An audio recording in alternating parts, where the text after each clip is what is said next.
Welcome to the USO's Customer Service Training for Volunteers, Part 2 of 2. Let's review what the ABCs of great customer service are.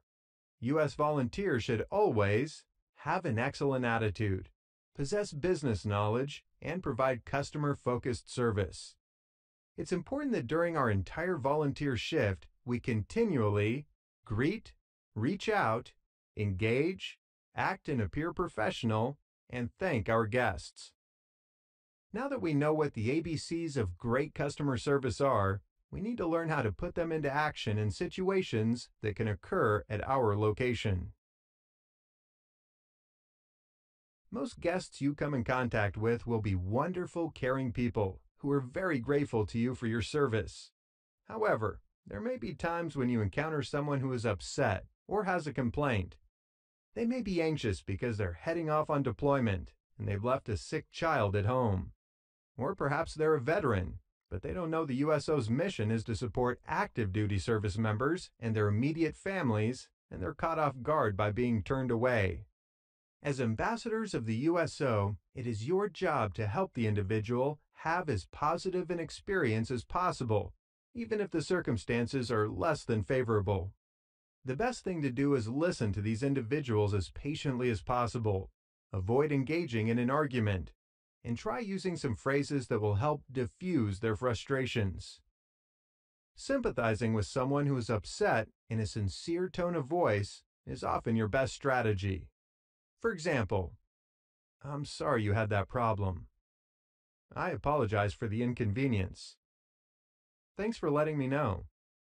I can see why you must feel frustrated. I can see you're in a hurry. Let me find out as quickly as I can. I'll be right with you. I'm sorry you had to wait. How can I help you? That's a great question. Let me find out. I wish I could have helped resolve your issue today. I feel disappointed too. I'm sorry that I'm unable to help you. Let me contact my supervisor for you." Another approach is to offer an alternative to the problem. "I wish I could have helped you resolve your issue today. Would you like to speak with my supervisor or leave a message for him? Or you can email your concerns to volunteers@uso.org. I'm sorry the line is so long for the computer. May I get you a cup of coffee or a snack while you wait? I know this is disappointing. I feel disappointed too that I was not able to help you today. If you'd like to fill out a comment card, I'll be sure to give it to my supervisor. I know she would want to be apprised of your situation." One of the more difficult situations many volunteers must deal with is turning away guests who are not part of our mission delivery. But before we discuss ways to respond to visitors not within our scope of mission, let's take a moment to review the USO's Center Admissions Policies from Volunteer Orientation, Module 1. Who we serve. Consistent with our mission, USO centers are provided for the comfort and convenience of active duty, reserve, and guard members of the military and their dependents.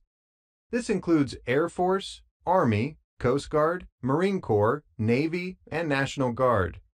Visitors must show their valid government-issued Common Access Card or DD Form 1173 identification to front desk staff or volunteers when entering the USO.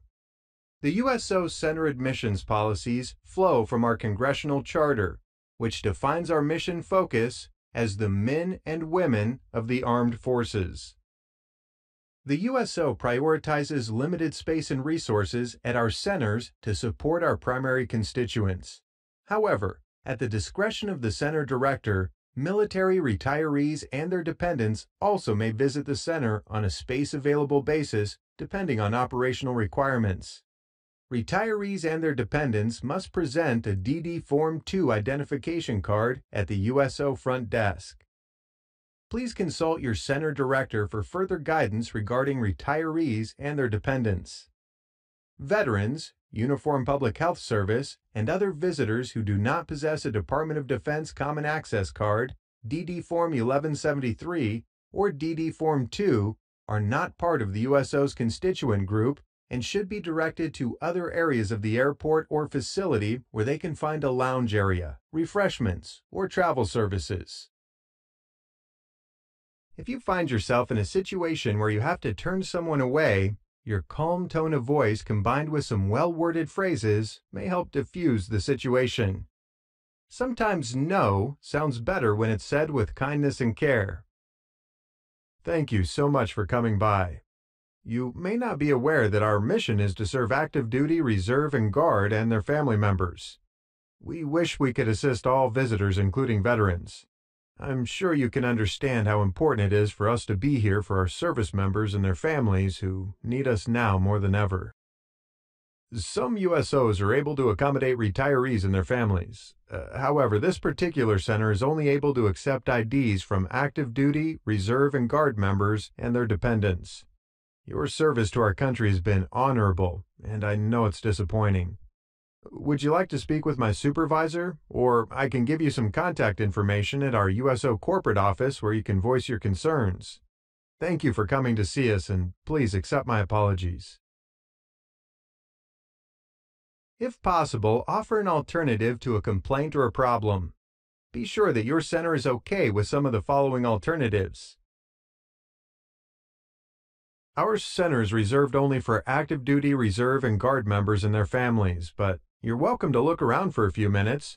Perhaps you'd like to sign up to volunteer. We could always use talented veterans and retirees to support the troops. Thank you so much for your service to our country. You've certainly been part of making this nation great, and we appreciate you so much. We're only able to admit active duty, reserve, and guard members and their families in our center. Is there something else I can help you with, or may I get you a cup of coffee to take with you? I'm so sorry, but I'm afraid we're only able to admit active duty, reserve, and guard members and their families per the USO Center admissions policy. However, since the center's not very busy right now, I'd be happy to give you a tour so you can see what we're doing to support the troops. Thank you for your service to our country. Remember, you are an ambassador for the USO, and your tone and your words reflect on the entire organization. So even if someone is arguing with you and making you feel defensive, try to take a deep breath, remain calm, respond with kindness, and offer alternatives whenever possible. Be sure to get acquainted with the security guidelines of your particular USO operations, as security precautions differ from airport centers to downtown locations to military installations. Although extremely rare, sometimes a guest arrives intoxicated or is extremely belligerent despite the volunteers' best efforts. If you ever feel personally threatened, try to remain calm and follow your center's security procedures to ensure your safety and the safety of your guests. There may be a time when a family member of a fallen service member passes through your center on a difficult journey to accompany their fallen loved one home. If someone identifies themselves as a family member of the fallen, even without military ID, always welcome them into your center. Ask what you can do to help, and find them a quiet place to sit. They may not want to talk or interact much, so be sensitive about their personal space. Everyone handles grief differently, so be your kind, caring, and compassionate self while staying attuned to their needs. When working with guests, it's important that you provide accurate, up-to-date, complete, and unbiased information. If you can't be sure about the information you're providing, then try to be certain about where to send the guest for correct information. Rather than, "I don't know," a better response is, "That's a great question. Let me find out for you." If you can't find the answer immediately, try to give the guest numbers, names, or website information so they can follow up at a later date if they wish. USO volunteers should be highly sensitive about touching, hugging, or holding visitors. Personal contact may be an invasion of that individual's privacy. You can find many ways to share your care and concern, such as offering them a tissue, spending some time listening to them talk if needed, or by ensuring they have a private corner to meditate. You should be respectful of and smart about the personal boundaries of the guests we serve, and err towards maintaining appropriate personal space. Unless a volunteer's assignment clearly includes transportation duties, and the center's liability insurance covers these duties, you should never drive guests or USO constituents in a vehicle, nor should you ever offer a guest or constituent lodging or rest in your home. Exchanging personal phone numbers, email accounts, and text messages with guests for personal reasons is highly discouraged. The relationship between USO staff, volunteers, and the people we serve should be based on the utmost level of professional service and integrity. We want to care for our service members and their families, but we also need to be smart. If you have any doubts or questions about how to interact with a guest, you should consult with your supervisor, center director, or department contact. As a USO volunteer, you may be in a position to assist guests with unique needs. Many of our centers see wounded, ill, or injured service or family members. For the most part, be your kind, caring, welcoming self, and honor these guests as you would any other guest. If you suspect a guest may be on a difficult emotional journey, never ask if something is wrong. Rather, just ask if there's something you can do for them.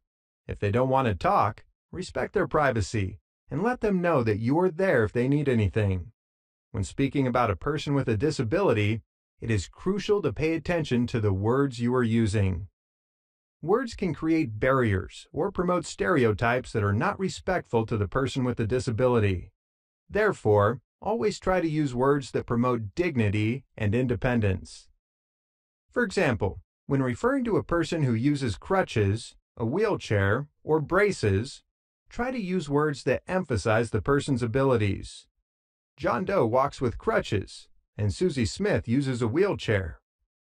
Remember that a person's wheelchair is part of his or her personal space. Do not take the liberty of leaning on or touching the wheelchair unless specifically invited to do so. People who use wheelchairs or who have visual impairments can usually hear perfectly fine, so be sure to speak directly to them rather than to a companion, parent, or spouse standing nearby. Another good rule of thumb is that people living with disabilities are usually able to do most daily functions without assistance. Be polite, have good manners, such as opening a door or lifting a box, but don't try to overfunction. Most folks will ask for help if they need it. At the end of the day, if you treat all the USO constituents like you would a guest in your home, then you'll probably put a smile on someone's face or comfort their spirit. Food plays an important role as a source of comfort and fellowship. Since many USO centers, USO mobiles, and special events serve food such as snacks, fruit, and hot dogs, it's imperative that we assure the health and well-being of our customers through safe food handling practices. If your assignment includes working with food, it is critical to be aware that each state, municipality, and military installation has strict laws on how food may be handled in a public setting. Some forms of food preparation, handling, and distribution can be done only with proper training and certification.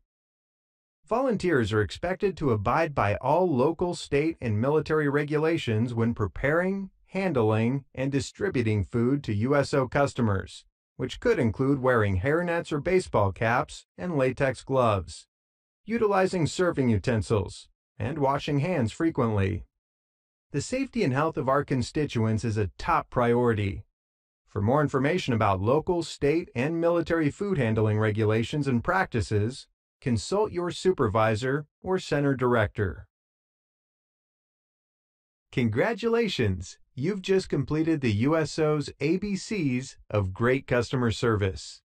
Your terrific attitude, excellent business knowledge, and top-notch customer-focused service delivery will ensure that every USO guest is greeted warmly, reached out to, engaged, approached with a professional demeanor, and thanked for all they do for us and for our country. By knowing your ABCs, you can make every guest experience a VIP visit, no matter the circumstances. Be sure to check with your individual center for any additional training, policies, or procedures that may be unique to your location. And thank you for all you do to connect our military service members to their family, home, and country.